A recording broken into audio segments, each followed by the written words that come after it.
എല്ലാവർക്കും വീണ്ടും ഒരു പുതിയ വീഡിയോയിലേക്ക് സ്വാഗതം. രാവിലത്തെ തിരക്കിനിടയിൽ പെട്ടെന്ന് റെഡിയാക്കി എടുക്കാൻ പറ്റുന്ന ഒരു അടിപൊളി ബ്രേക്ക്ഫാസ്റ്റിൻ്റെ റെസിപ്പിയാണ് നമ്മളിന്ന് പരിചയപ്പെടുന്നത്.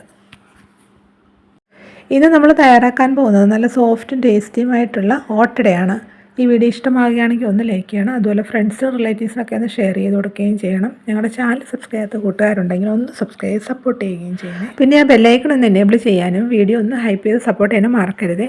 എങ്കിലും ഇതെങ്ങനെയാണ് തയ്യാറാക്കുന്നത് നമുക്ക് നോക്കാം. ഞാനിവിടെ 1 കപ്പ് അരിയാണ് കുതിർത്തെടുത്തിരിക്കുന്നത്. 240 ml കപ്പിലാണ് ഇത് അളന്നെടുത്തിരിക്കുന്നത്. തലേദിവസം രാത്രി ഞാനിത് കുതിർത്ത് വെച്ചാണ് കേട്ടോ. ഇങ്ങനെ കുതിർത്ത് വെക്കുകയാണെങ്കിൽ നമുക്ക് പിറ്റേന്ന് രാവിലെ ഇത് ഉണ്ടാക്കിയെടുക്കാൻ പറ്റും.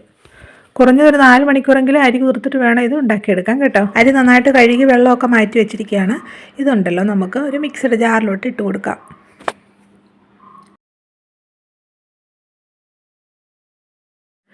ഇനി ഇതിലോട്ട് 1/4 കപ്പ് തേങ്ങ ചിരകിയതും 1/2 കപ്പ് ചോറും ആവശ്യത്തിനുള്ള ഉപ്പൊടിയും കൂടെ ചേർത്ത് കൊടുക്കാം.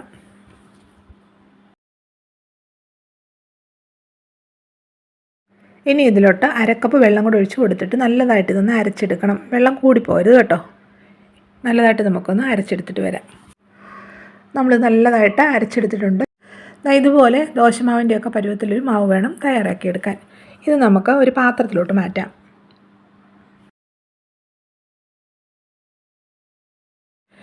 മിക്സഡ് ജാറിലോട്ട് ഒരു 2 ടേബിൾ സ്പൂൺ വെള്ളം കൂടി ഒഴിച്ച് കൊടുത്തിട്ട് അതും കൂടി ഇതിലോട്ട് ചേർത്ത് കൊടുത്തിട്ട് നല്ലതായിട്ട് ഇതൊന്ന് ഇളക്കിയെടുക്കണം.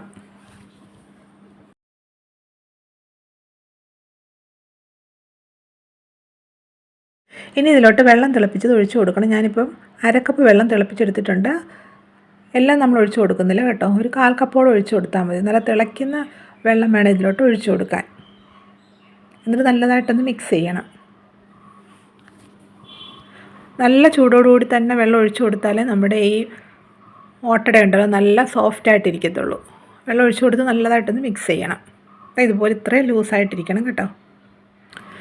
നമ്മളൊരു 1/4 കപ്പോളം വെള്ളം മാത്രമേ ഒഴിച്ച് കൊടുത്തിട്ടുള്ളൂ കേട്ടോ. അത്രേൻ്റെ ആവശ്യമേ ഉള്ളൂ. ഇനി ഇതിലോട്ട് നമ്മളുണ്ടല്ലോ 1 ടീസ്പൂൺ വെളിച്ചെണ്ണ കൂടെ ചേർക്കുന്നുണ്ട്. വെളിച്ചെണ്ണ ഒഴിച്ച് കൊടുത്തിട്ട് നല്ലതായിട്ടൊന്നുകൂടി ഇത് മിക്സ് ചെയ്യണം കേട്ടോ. ഇങ്ങനെ എണ്ണയും കൂടെ ഒഴിച്ച് കൊടുത്തിട്ട് ഒന്ന് മിക്സ് ചെയ്തെടുത്തിട്ട് ഇത് ഉണ്ടാക്കിയെടുക്കുകയാണെങ്കിൽ ചട്ടിയിൽ പറ്റി പിടിക്കാതിരിക്കും. അപ്പോൾ നമ്മുടെ ഓട്ടടയ്ക്ക് വേണ്ട മാവൊക്കെ റെഡി ആയിട്ടുണ്ട്. ഇനി നമുക്കിത് ചുട്ടെടുക്കാം. നമ്മളിത് ഇതുപോലൊരു മൺചട്ടിയിലാണിത് ചുട്ടെടുക്കുന്നത്. സ്റ്റൗ കത്തിച്ച് നമ്മളൊരു മൺചട്ടി വെച്ച് കൊടുത്ത് ഇപ്പോൾ നല്ലതായിട്ട് ചൂടായിട്ടുണ്ട്. നല്ലതായിട്ട് ചൂടായതിന് ശേഷം വേണം മാവ് ഒഴിച്ച് കൊടുക്കാൻ കേട്ടോ. സ്റ്റൗവിൻ്റെ ഫ്ലെയിം ഇപ്പോൾ ഹൈയിലാണ് ഇട്ടിരിക്കുന്നത് കേട്ടോ. ഹൈ ഫ്ലെയിം ഇട്ട് വേണം ഇത് ആദ്യം ഒന്ന് വേവിച്ചെടുക്കാൻ. ഈ ഓട്ടട വേകുന്ന അനുസരിച്ച് ഇതിലോട്ട് ഹോൾസ് വരാൻ തുടങ്ങും. ഇപ്പോൾ ഹോൾസൊക്കെ വരാൻ തുടങ്ങിയിട്ടുണ്ട്. ഒരു 80-85% ഹോൾസ് വന്നു കഴിയുമ്പോഴത്തേക്ക് ഇത് നമുക്കൊന്ന് അടച്ച് 1 മിനിറ്റ് ഒന്ന് കുക്ക് ചെയ്തെടുക്കണം കേട്ടോ. ഇനി ഇത് നമുക്കുണ്ടല്ലോ അടച്ച് വെച്ചിട്ടൊന്ന് കുക്ക് ചെയ്തെടുക്കാം. 1 മിനിറ്റ് ഒന്ന് അടച്ച് വെച്ച് കുക്ക് ചെയ്തെടുക്കണം കേട്ടോ. ഇനി നമുക്ക് സ്റ്റൗവിൻ്റെ ഫ്ലെയിം ഒന്ന് ലോ ആക്കി കൊടുക്കാം. ഇപ്പോൾ 1 മിനിറ്റ് കഴിഞ്ഞിട്ടുണ്ട്. ഇതാ നോക്കിക്കേ, നല്ലതായിട്ടിത് വെന്തിട്ടുണ്ട്. ഇത് നമുക്ക് ചട്ടിയിൽ നിന്ന് മാറ്റാം. നോക്കിയാൽ ചട്ടിയിലൊന്നും ഒട്ട് പിടിക്കാതെ നല്ല ഈസി ആയിട്ട് തന്നെ ഇളകി വരുന്നുണ്ട്. ഇതേ രീതിയിൽ ബാക്കിയുള്ള മാവെല്ലാം ഒഴിച്ചു കൊടുത്ത് നമുക്ക് ചുട്ടെടുക്കണം. നല്ല പെർഫെക്റ്റ് ആയിട്ട് തന്നെ നമുക്ക് ഈ ഓട്ടട കിട്ടിയിട്ടുണ്ട്.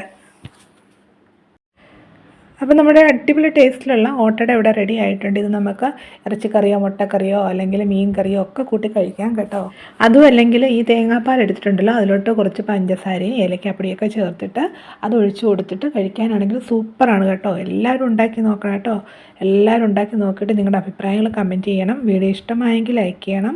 അതുപോലെ ഫ്രണ്ട്സ് റിലേറ്റീവ്സിനും ഷെയർ ചെയ്ത് കൊടുക്കാനും മറക്കരുതേ. വീണ്ടും ഇതുപോലെ പുതിയ വീഡിയോ ആയിട്ട് വരുന്നതായിരിക്കും. Bye bye.